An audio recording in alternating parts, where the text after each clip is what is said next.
안녕하십니까.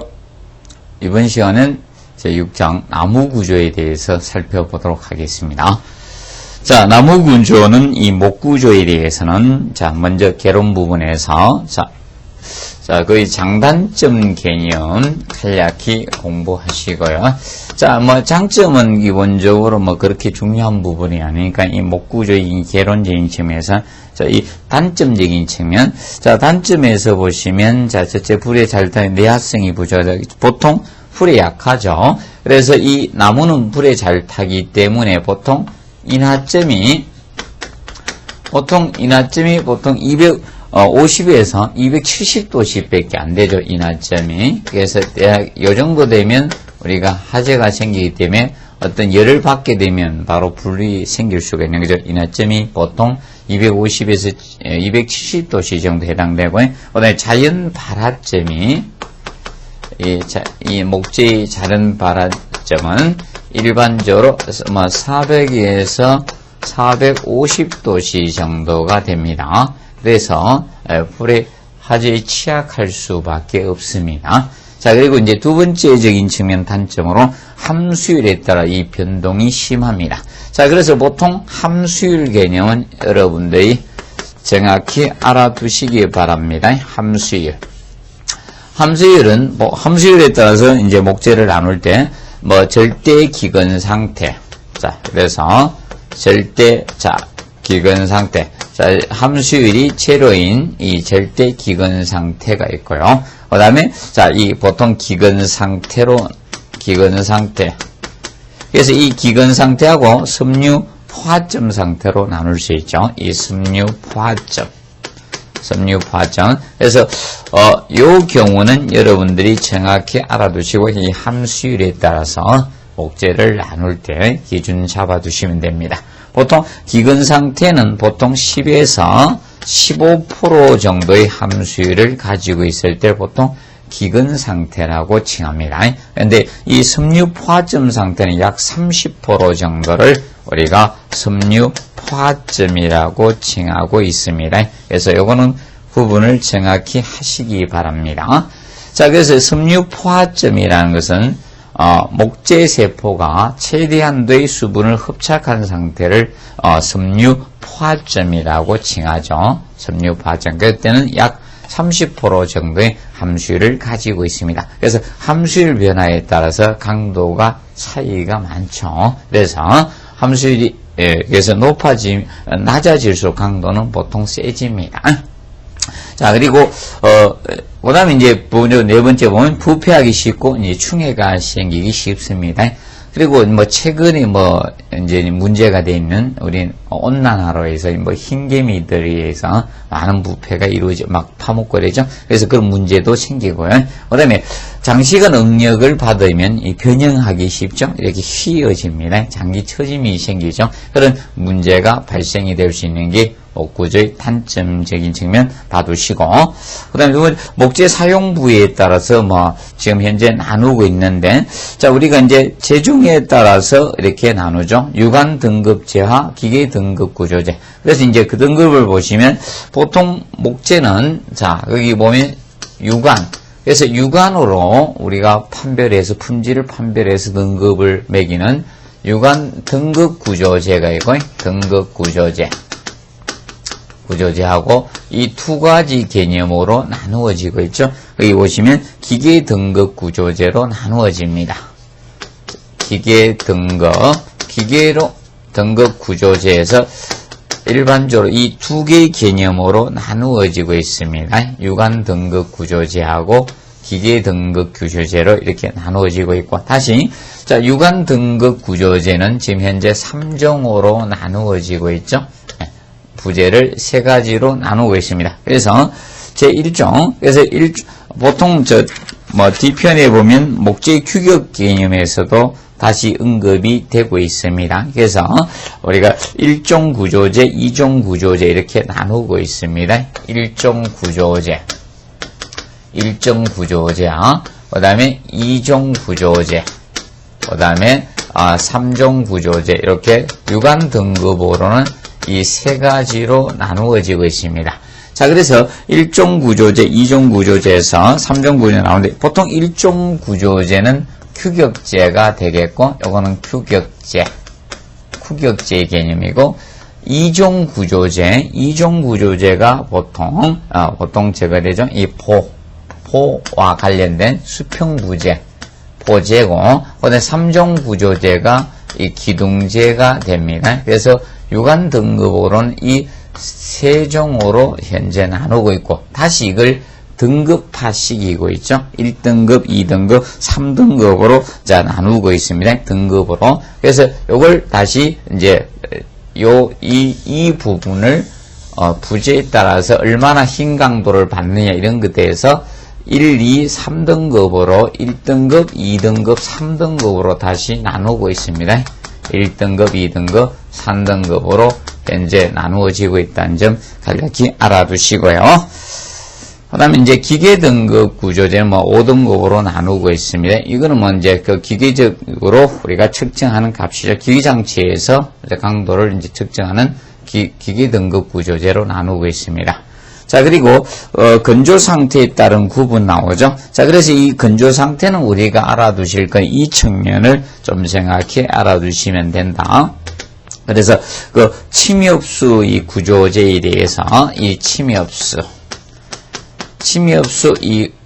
이 구조제에 대해서 우리가 함수율에 대해서 간략히 알아두시면 되겠습니다. 그래서 이런 함수율이 얼마가 돼야 되냐? 함수율적인 측면. 그래서 자, 보통 생제를 직접 쓰지 않으니까 건조제를 쓰니까 거기 지금 현재 KD15냐 KD19에 따라서 있는데 일단 최대치 개념 알아두시면 되겠죠. 그래서 함수율은 KD19니까 최대 함수율은 19% 이하가 되어주도록 해주시면 되겠습니다. 일단은 침엽수 구조제 함수율은 일단 이제 구분하지 않았을 때 최대 퍼센트 19% 이하가 되어주도록 해주시면 되고, 그래서 보통 생제는 그럼 여기 이하가 되니까 자, 생제는 거기 오타가 쳐진 것 같아요. 그래서 19% 초과로 바꿔주시고, 그래서 생제에 대해서 이거는 건조제고, 그래서 이 건조제에 대해서는 우리가 19% 이하로 정리해 주시고, 이 생제는 19% 초과를 보통 생제라고 하고, 그래서 건조제는 19% 이하가 되어주시면 됩니다. 그 점 간단히 정리를 해두시고요. 자, 그 다음에 이제 목재 단위나 양식 부분은 양식은 뒤에서 이제 구조 설계기 중에 관한 기체적인 걸 하시면 되겠고요. 그 다음에 목재 이제 종류 부분에서 자, 그래서 수종 부분은 침엽수 구조제를 4가지로 지금 현재 나누고 있습니다. 그래서 낙엽 종류하고 그다음에 소나무류 그리고 잣나무류, 삼나무류로 나누고 있다는 점 간략히 정리를 해두시면서 자, 저 부분에 대해서 보자. 자, 우리가 하는 게 6번째 그 목재의 강도적인 측면은 꼭 학습을 하고 가주세요. 이 목재의 자 강도적인 측면 요 부분은 자 중요 부분이니까 다른 시험에도 자주 언급이 되는 부분이고 목재 나오면 여기가 자주 언급이 되는 부분이죠. 그래서 목재의 강도는 제일 좋은 강도가 자 인장 강도가 가장 우수하죠. 목재의 강도하면 강도 순서는 자 이렇게 되겠죠. 강도 순서는 필히 정리하시고 그래서 인장 강도가 가장 우수하죠. 인장 강도가 제일 목재 중에서는 가장 우수한 강도가 됩니다. 그리고 자 힘 강도 되겠죠. 힘 강도적인 측면이 다음 순서가 됩니다. 그리고 압축 강도, 그 다음에 전단 강도. 그래서 가장 약한 것이 자 전단 강도적인 측면이 된다는 사실 기억하시고 강도 순서는 정확히 알아두시기 바랍니다. 그리고 자 두 번째로 자 섬유 방향의 평행 강도 직각 방향보다 섬유 방향 평행 자 섬유 방향 쪽이 보통 자 강도가 커져 그 직각 방향보다는 섬유 방향의 평행 방향 강도가 크다는 사실 정리를 해 두시고요. 그 다음에 세 번째로 이 섬유 포화점을 우리가 아까 이야기했습니다. 섬유 포화점 약 30% 정도를 우리가 섬유 포화점이라 했습니다. 그래서 보통 이 강도 포화점 이하에서 함수율이 적어질수록 강도는 커지게 됩니다. 함수율이. 그래서 함수율과 강도와는 연관이 있다. 그래서 섬유 포화점 이하에서는 강도가 커지게 됩니다. 그래서 그 점 기억을 해 두시고, 그 다음에 목재를 봤을 때 심재하고 변재 부분이 나눠지죠. 안에 밀실한 부분이 심재고 바깥 부분이 변재죠. 변재가 있을 때, 자, 이 강도적인 측면은 심재가 크죠. 그래서 심재 부분과 우리가 변재 부분의 강도적인 측면은 얘가 큽니다. 심재 부분이 크고요. 그래서 강도는 심재가 큽니다. 강도적인 측면은 심재 부분이 크고요. 그런데 일반적인 수축률은 변재가 크죠. 이 수축률, 목재가 수축하는 율, 수축률적인 측면은 이 심재와 변재가 있을 때, 변재가 수축률은 커요. 심재가 수축률은 적습니다. 적게 줄어든다라고 보시면 되겠습니다. 수축률적인 측면은 변재가 크다는 거. 그래서 심재는 수축률은 적습니다. 그래서 강도가 더 크죠. 그 측면 우리가 알아두시면 되겠고. 자, 그 다음에 이제 보통 비중이 클수록 강도는 보통 커진다라고 보시면 됩니다. 동일 조건에서 일반적인 비중이 무거워지면 보통 강도는 커집니다. 모든 물질들이 비중이 커지면 강도는 커집니다. 돌도 보통 일반적으로 비중이 무거울수록 강도는 크다라고 보시면 되겠습니다. 그 측면을 구분 좀 해 주시고, 그 다음에 이제 거기 목재의 규격 부분이 나오죠. 목재의 규격에서. 그래서 보시면, 그래서 기계 등급 구조, 유관 등급 구조에 대해서 정리하고 있죠. 기계적으로 목재의 강도를 강성을 측정해 등급을 한 것이 기계 등급 구조고, 유관 등급은 유관으로 우리가 품질 검사의 등급 구분한 것이 유관 등급 구조제가 되는데, 그러면 1종 구조제, 2종 구조제, 3종 구조제가 현재 나오고 있는데 그 차이점을 여러분들이 정확히 좀 구분 좀 해 두시면 되겠습니다. 그래서 1종 구조제와 2종 구조제, 3종 구조제를 정확히 구분해 두십시오. 1종 구조제 규격제는 일반적으로 공칭 두께가 보통 50mm 이상 돼야 되고, 공칭 두께가 공칭 두께가 50mm 이상 되면서 125mm 미만이 돼야 되죠. 공칭 두께는 여기에서 125mm 미만.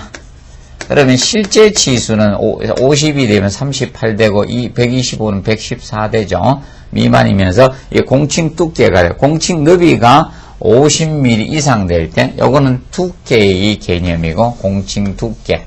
그 다음에 공칭 너비가 50mm 이상인 거. 이것을 보통 1종 구조제로 두고 있죠. 1종 구조제, 바로 규격제라고 칭합니다. 미만. 그러면 2종 구조제나 3종 구조제에 대해서는 이 공칭 두께 너비가, 이 두께와 너비가 일반적으로 120, 여기 미만이기 때문에 큰 겁니다. 얘는 2종과 3종은 125mm 이상 되는 개념은 우리가 같습니다. 그래서 실제는 우리가 125니까 실제는 114고요. 114. 그래서 공칭 너비와 두께가 요거 이상적인 측면은 2종 구조제나 3종 구조제, 기둥제나 보제나 동일하게 공칭 두께나 너비가 125mm 이상 되는 적인 측면은 동일합니다. 공칭 두께와 너비가 150mm 이상 되냐면 같은데, 자, 요거는, 두께와 너비의 차이로 구분합니다. 그래서 2종 구조제인 보제와 3중 구조제인 이 기둥제의 차이점은, 자, 이 너비와 이 두께의 차이가, 자, 그럼 보는 보통 두께의 차이가 크죠? 두께의 차이가 크고, 보통 그래서 보는 춤이 크다 보니까, 두께의 차이가 커질 수밖에 없습니다. 그래서, 차이가 52mm, 자, 이상이면, 자, 이 보제가 되고, 반면에, 너비와 두께의 차이가, 너비와 이 두께의 차이가,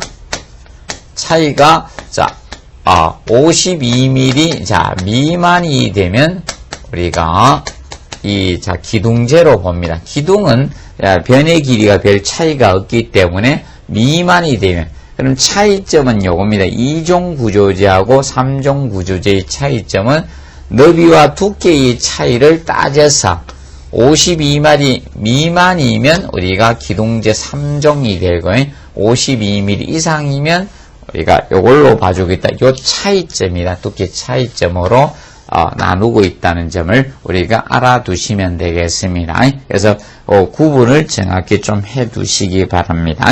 그래서 1, 2, 3종 구조제의 구분을 좀 정확히 한번 해두십시오. 그 다음에 이제 각제하고 널제, 그 다음에 목재의 특수의 명칭에 대해서 거기 다루고 있습니다. 그래서, 혹시 목재의 거기 보시면 특수 명칭에서 간략히 수장목하고 오림목, 석가래 요 기준을 간략히만 한번 봐두십시오. 그래서 오림목. 그래서 보통 오림목하고 수장목이 크죠. 수장목이 좀 큰, 수장은 보통 치장을 목적으로 우리가 하는 게 보통 수장 목재라고 하죠. 그리고 그거보다 이제 작은 목재가 오림목이죠. 그래서 보통 6 곱하기 6cm 이하의 작은 각재. 그래서 보통 작은 각재를 우리가 오림목 이렇게 칭합니다. 그래서 보통 코펜하겐 리그에서 오림목을 셀시디 한다 이렇게 나오죠. 그래서 적은 각재를 보통 오림목이라고 하는데 보통 6 곱하기 6 이하를 이야기하고 있습니다. 그리고 석가래는 그래서 요거보다 조금 더 작습니다. 위에 우리가 지붕틀 이런 데 사용하다 보니까 5 곱하기 5 이하를 각재를 쓰죠. 그래서 그렇게 한번 비교 좀 해 놓으시고요. 자, 그 다음에, 구조용 판재에 대해서는, 자, 우리가 조금 정확히 구분해 두십시오. 그 구조용 판재에서, 구조용 판재는 구조용 목질 판재가 있고, 구조용 합판이 있는데, 자, 시험은 이 구조용 합판이 출제될 수밖에 없겠죠, 내용상. 그래서, 구조용 합판에 대해서는 우리가 정리를 해 두시고, 그래서, 구조용 합판은, 단면 구성에 따라서 하고, 그 다음에, 그 기준이 약간 다르죠. 단면 구성에 따라서는, 단면 구성에 의해서는 1등급, 2등급으로, 1급, 2급으로 나눠지고요. 그 다음에, 합판 강도에 따라서 1등급, 2등급으로 나누고 있습니다. 그래서, 그거 조금 혼돈하지 않도록 하시고요. 그래서, 구조형 합판에 대해서는, 구조형 합판 개념은 그래서 나올 때 첫째 알아두실 것이 그 2번에 나오는 합판의 구분의 종류에 대해서 알아두시죠. 그래서 그 단판 구성에 따라 1급과 2급으로 나누어지고요. 그 다음에 합판 강도에 따라서 1등급, 2등급으로 나누어지고 있다는 사실, 자, 구분 좀 해 두시기 바랍니다. 그리고 3번에 기준 허용 응력은 자, 하중 기간 계수와 함수율에 따라서 이 보정을 우리가 해 주셔야 됩니다. 그리고, 그 다음에 네 번째 보시면, 그거는 꼭 체크해 놓으십시오. 구조형 합판의 기준 허용 응력은 건조 사용 조건 보통 함수율 15% 이하를 근거한 값으로 한다는 사실, 기준을 꼭 설정해 주고, 함수율 15%입니다. 15% 건조 사용 조건을 기준 잡고 있다는 점 알아두시고, 그 다음 5번에 구조형 합판은 12개월간 평균 1년간의 평균 함수율이 25% 이상인 경우야.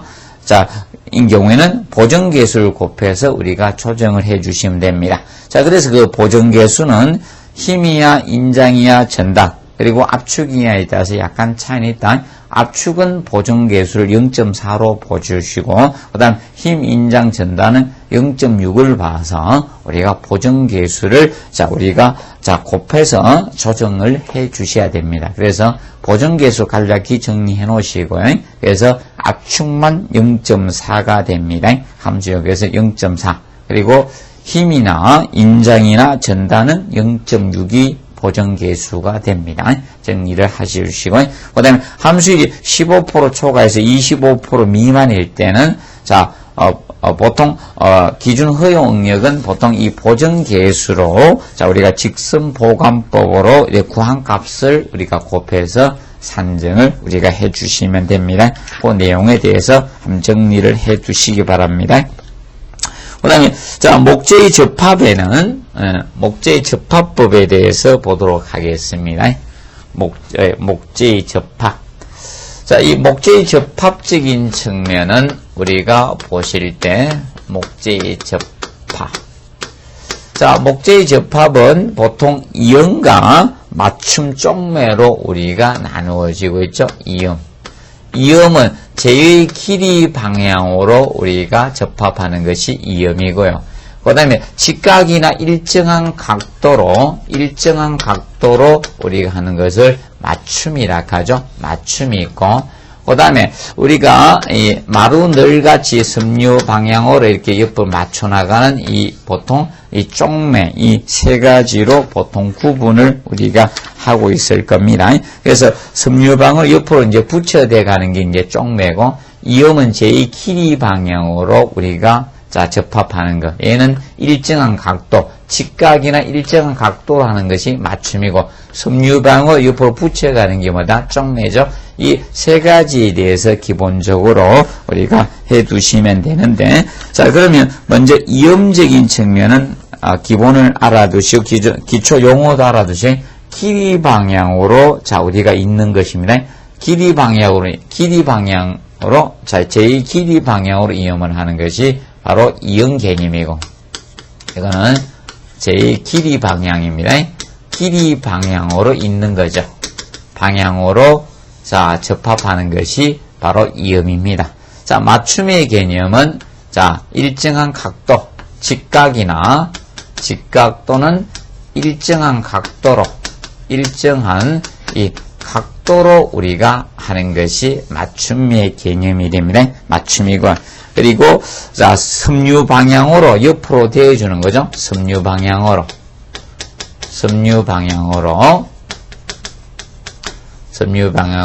옆대어서 우리가 옆에 늦게 붙여대는 거죠. 섬유방으로 붙여대는 거. 이 붙여대는 부분을 우리가 쪽매죠. 이거는 붙여대서 만든 게 쪽매입니다. 그러면 처음에 이음부터 이제 보시면 이음은 우리가 그래서 보시면 맞댄 이음도 있고 겹침 이음, 따낸 이음이 있는데, 이 부분은 따낸 이음 위주로 우리가 공부를 하시면 되겠네요. 이음적인 측면은 따낸 이음 중에서 따낸 이음에서 기본적인 것 몇 가지에 대해서 정리를 정확히 해 놓으시면 됩니다.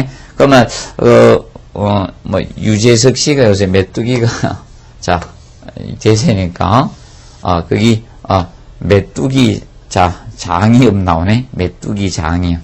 그래서 메뚜기 장이음에 대해서는 간략히 알아두십시오. 메뚜기 장이음. 그래서 이거는 사용 장소를 조금 알아두십시오. 메뚜기 장이음은 토대나 이런 토대 부분이나 아니면 중도리 그리고 처마도리 이런 데 이음에 쓰죠. 처마도리 이런 이음에 쓰는 것이 보통 우리가 메뚜기 장이음입니다. 보시고, 그 다음에 이제 이런 부분에 대해서는 뒤에 가서 설명을 드리도록 하겠습니다. 중도리가 뭔지 처마도리인지 이런 것은 보시고, 그 다음에 비디엄에 대해서 정리해 놓으시고, 비디엄. 자, 비리염의 경우는 보통 뭐 석가래라든지 석가래 부분이나 아니면 이런 장선이나 이런 띠장 같은데 장선이나 이런 띠장 부분에 이염이 사용되는 것이 자, 비리염입니다. 그리고 보통 자, 은장이염 부분 간략히 정리를 하시고요. 은장이염은 보통 난간 투급 쪽에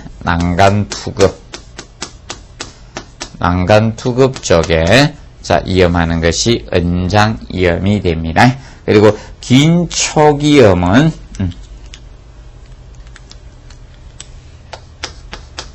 긴촉이염 부분 이것은 일반적으로 청도리에 많이 쓰이죠. 청도리. 그래서 자, 어느 부분에 쓰는지에 대해서 따낸 이염의 대표적으로 이런 부분을 좀 정리를 해 놓으시기 바랍니다. 그래서 봐두시고요.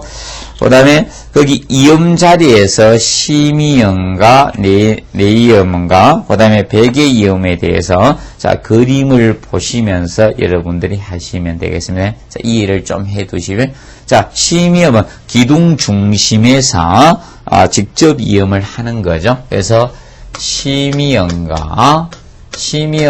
자, 기둥 중심이 내에서 한다는 거죠. 그러면 지금 이제 심이염은 이렇게 기둥이 있을 때 수직부재인 기둥이 있어요. 기둥이 있는데 여기에 자, 수평부재 있는 것을 기둥 중심에서 보통 내에서 있는다 해서 뭐다? 심이염이죠. 기둥 내부에서. 그럼 여기에서 이렇게 이염을 한다는 거예요. 이렇게 이염. 그래서 이 부분을 기둥 중심 내에서 한다 해서 심이염, 그러니까 그래서 심이염이라고 하고요.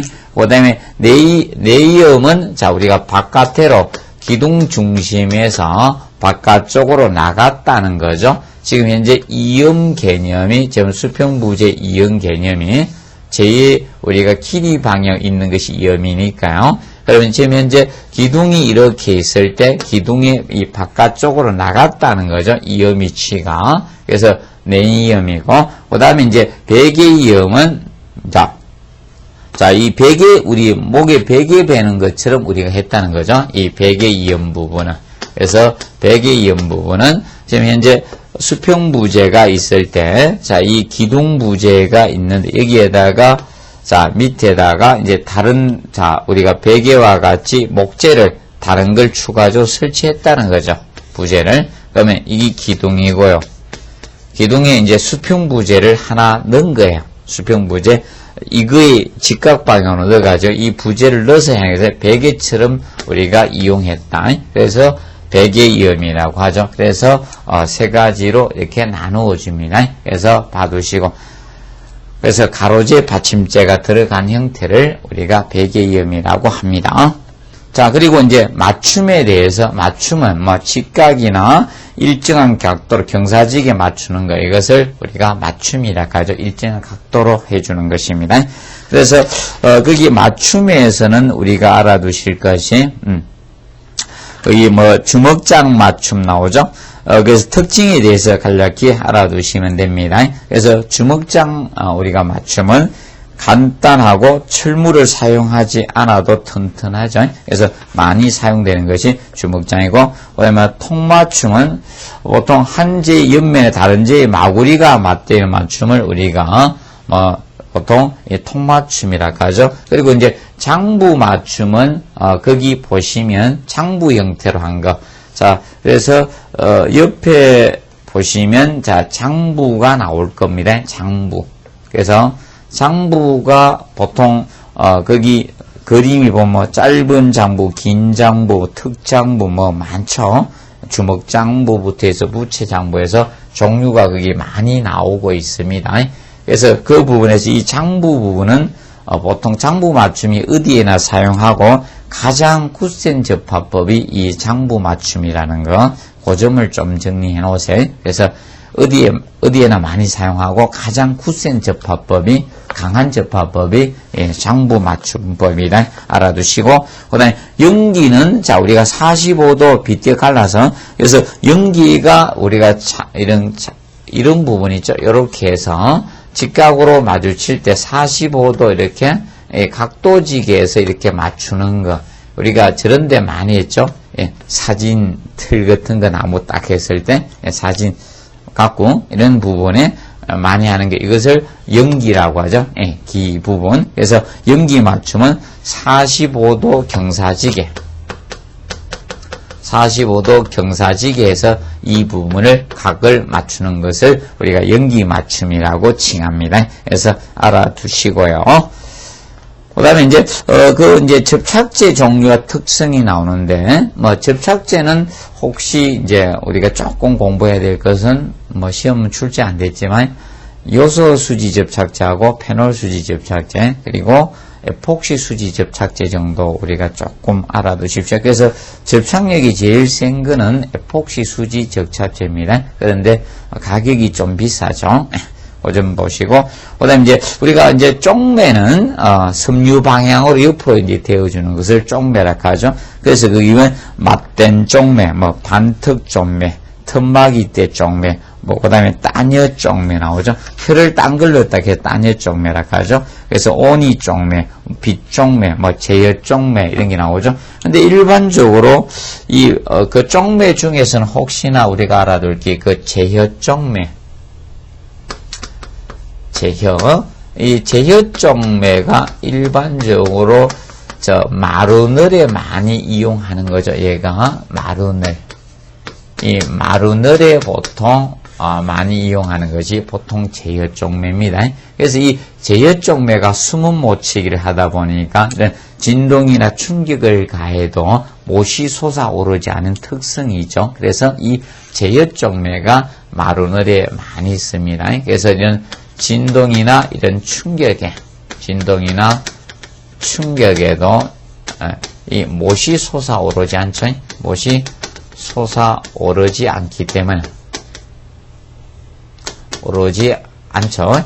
그래서 일반 이 제여 쪽매를 많이 쓰고 있다는 점 우리가 알아두시고, 그 다음에 우리가 이제 꼭 공부 앞으로 해둬야 될 것은 그 5번에 자, 그래서 이응과 맞춤의 원칙에 대해서는 꼭 기억하시고, 이응과 이 맞춤 원칙의 기본은, 자, 요거는 좀 꼭 정리를 해 놓으십시오. 자, 당연히, 기본적으로 응력이 뭐다? 적은 곳에서 하는 것은 당연히죠. 응력이, 적은 곳에서 해야 돼요. 응력이 적은 곳에서 이응과 맞춤의 기본 원칙이 될 겁니다. 자, 그리고 재료 대우시는 적게 깎아서 약해지면 되죠. 이제 가공을 할 때 너무 많이 깎아내서는 안 된다는 겁니다. 적게 가공해 주시고, 큰 응력을 받는 부분이나 약한 부분은 우리가 보강을 해 줘야 돼요. 그래서 응력이 크거나 약한 부분, 이 약한 부분에 대해서는 자, 이 부분은 보강을 해 주셔야 됩니다. 보강을 하는데, 보강 부분은 일반 접착제라든지, 자, 이 접착제로 보강하는 경우하고, 아니면 이런 파스너로 이런 보강을, 이온 보강점 우리 파스너죠. 그래서 이런 걸로 보강을 우리가 해주는 방법으로 가주시면 되겠습니다. 자, 그리고 이음과 맞춤의 이 단면적인 측면, 이음이나 이런 맞춤 단면, 이음과 이런 이음이나 이런 맞춤의 이 단면적인 측면, 맞춤의 이 단면은, 이 단면은 응력의 직각으로, 이 단면은 항상 이렇게 둬야 됩니다. 그 방향의 직각, 응력 방향의 직각으로 우리가 두셔야 됩니다. 응력 방향에 우리가 직각으로 돼야 돼요. 직각. 자, 이 직각 방향으로 두는 이유가 무엇인가 하면, 그래야지만, 자, 이음 단면이, 이런 맞춤 단면이 최소화가 됩니다. 직각 방향으로 해야지. 그러면 응력이 수평으로 사용되면 수직이고요. 수직으로 사용되면 수평이 되겠죠. 직각 방향으로 해야 됩니다. 응역방에 직각으로 해야 돼요. 직각 방향으로 둬야지만 이 단면이 최소화가 됩니다. 단면이 최소화가 됩니다. 그래야지 약점 노출이 최소한 적게 되는 겁니다. 그래서 응역 방향에 직각으로 둔다는 점을 기억을 해 두시고요. 그 다음에 이 이음이나 맞춤은 이제 보통 너무 모양에 치중해서는 안 됩니다. 모양에 치중하지 말고요. 그래서 공작이 간단한 것을 우리가 사용해 줘야 된다. 모양에 치중하면 안 돼요. 이음이나 맞춤 모양에 치중해서는 안 됩니다. 치중하지 말고 공작이 간단한 형태로 우리가 해주는 것이 기본으로 잡아주시면 됩니다. 그리고 정확히 가공해서 빈 틈이 많으면요, 이 접합은 약해질 수밖에 없습니다. 그래서 틈이 없게 우리가 처리해 주시면 되겠고, 자, 그 다음에 이제 그 7번에 나오고 있는 인장을 받는 부재에 덧댄 판을 대고 길이 이음을 하는 경우는 이 덧댄 판의 면적은 요구되는 접합 면적의 1.5배 이상을 우리가 해준다는 수치 좀 간략히 알아두시기 바랍니다. 그래서 그 다음에 이제 보강철물로 이제 여러 가지가 나오죠. 그래서 금속 보강재로서 대표적으로 못이 있고 꺽쇠, 볼트, 띠새 이런 부분이 많이 나옵니다. 그래서 이 보강철물은 우리가 확실하게 공부를 해 놓으시기 바랍니다. 앞으로 시험에 자주 언급이 될 수밖에 없는 이 보강철물이라고 보시면 될 것 같습니다. 그래서 보강철물은 좀 확실하게 해 놓으시기 바랍니다. 자, 그러면 거기에서 제일 먼저 못접합이 나옵니다. 못접합. 그래서 이 못접합에 대해서 자, 여러분들이 정리를 해 놓으시기 바랍니다. 그래서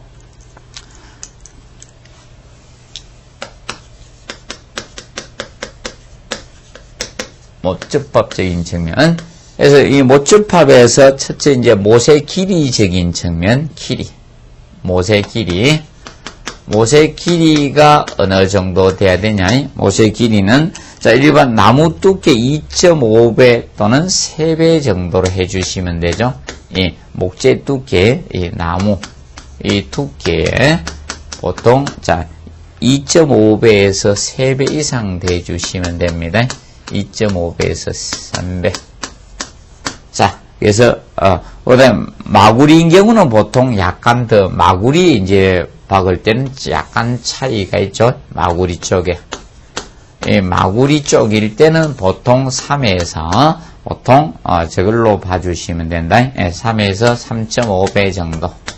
그래서 약간 더 길어야 되죠. 마구리에 박을 때는. 그래서, 못의 길이 개념은 이 정도로 해주시고, 그 다음에, 간이 깊이는, 자, 못접합에서 간이 깊이는 못지름의 6배 이상 우리가 간입을 해주시면 됩니다.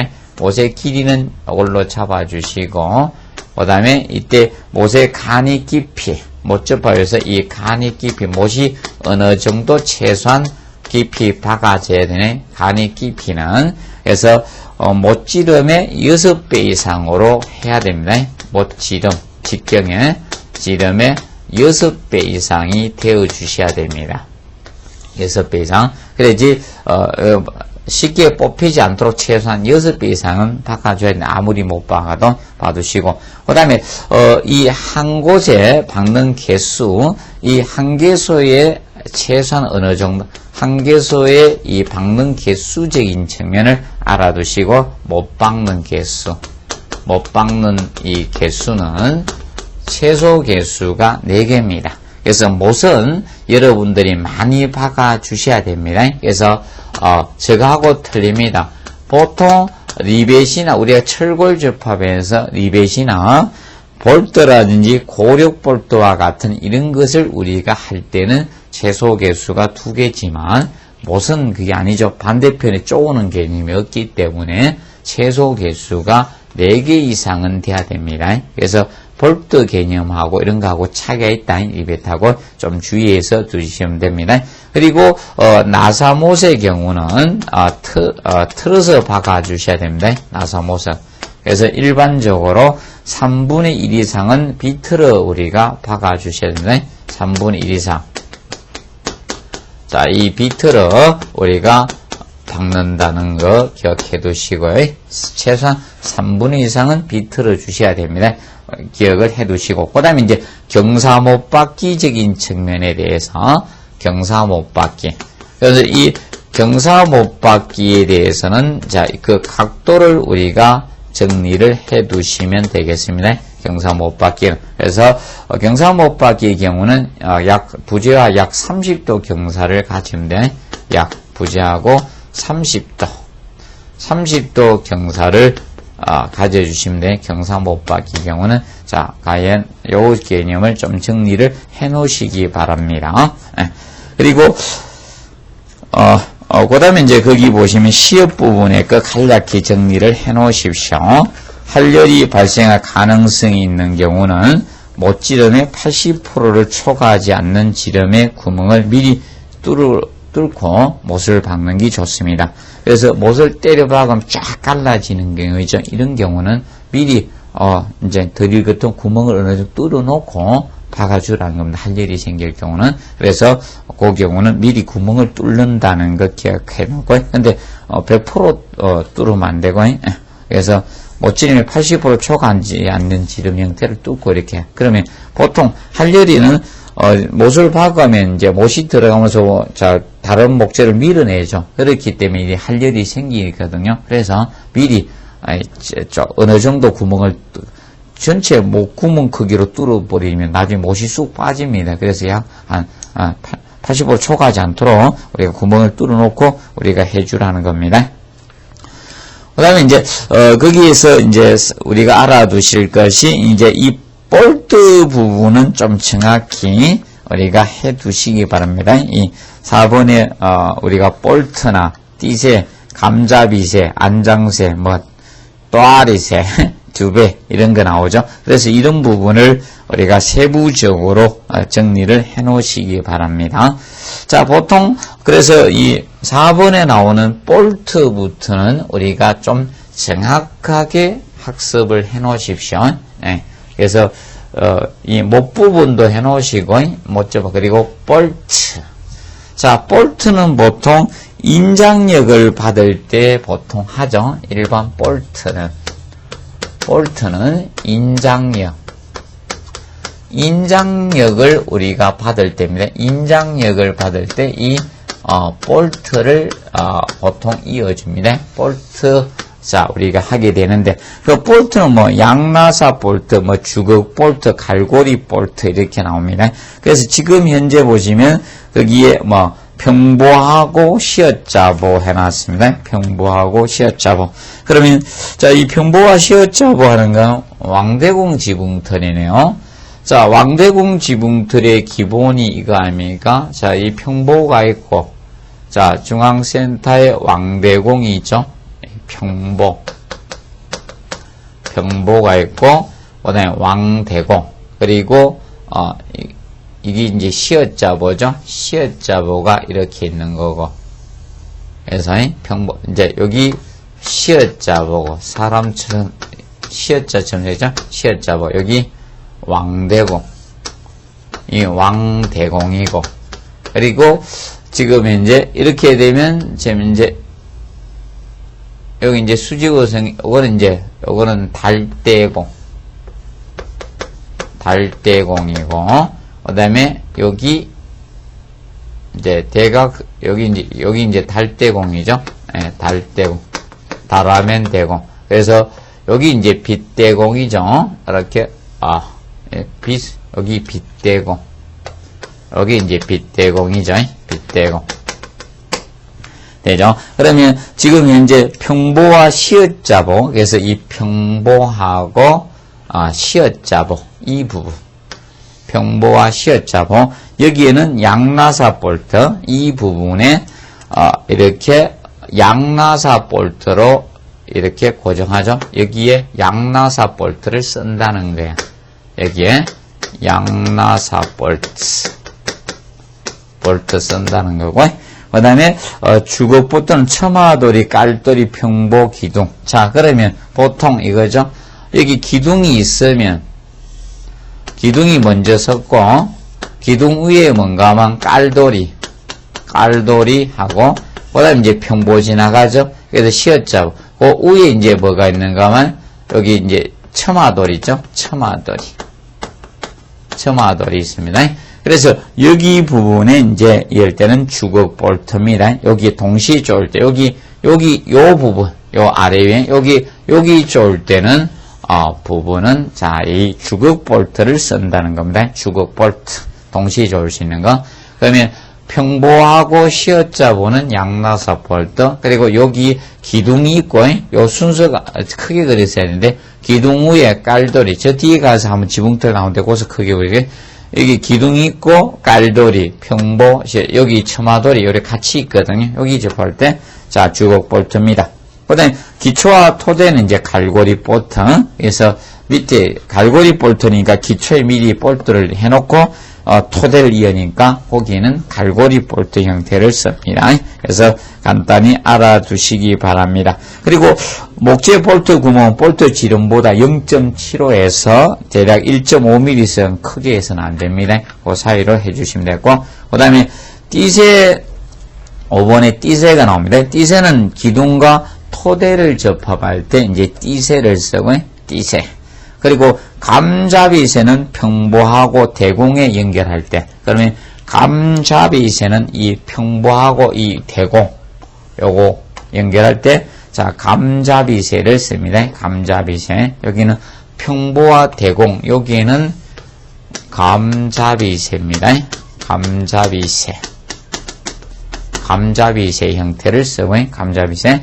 그리고 즉 안장새 나오죠. 안장새 이런 걸 한번 잘 봐놓으셔야 되죠. 안장새는 큰 보와 작은 보의 연결철무, 쉽게 말 안장에 이렇게 발 딛는 것처럼 이 이제 철무를 갖다가